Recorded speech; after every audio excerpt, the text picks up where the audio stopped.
Kajing puli na kasithi ujakom. Totip yakani ko para banget ba jonga. To uway ubreu unlong ubakloy ban shashkor, ubasuki ban kren, ubasuki ban bitar, namar kajing bitar ubreu kamju pendap yakahok ublay. Namar kata to slit no yakajing jakhlia baro, but yakajing tingit jong kajing boman, but to priang da kajing snorit yakaktin kabalap siap hapi. Kabadon bor ban pen yakin men sim jong pi. Henry tolong kinong le yakaktin bat day tang kinong snap yo pishu kor yaladi.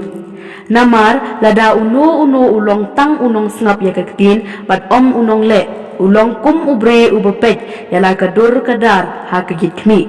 Namar ukmi yaladi bat ulay no bat mar kumta uklet ba uikum ay. Henry utapat ubakmi ya kaan bajanay kaan jong kajing layloy bad uyay ne haka. Ba unong snap ubaklet Henry unong le ubatrey kam unlong ubasuk haka jing le jing kam jong Lada uno utharay ba ulong ubariublay bad san yala utlik Henry usukor yala kadonut. Kajing riublay jong tau briu kalong le no ay. Kajing riu blay kabasungur bat klem thodak hakmat ublay badukpa kalong kane banyerap yaki kon swet bat kireu kan thei ha kajing shipa jongki bat kabari yalade klem tho briana kaperthei kaktin jong trai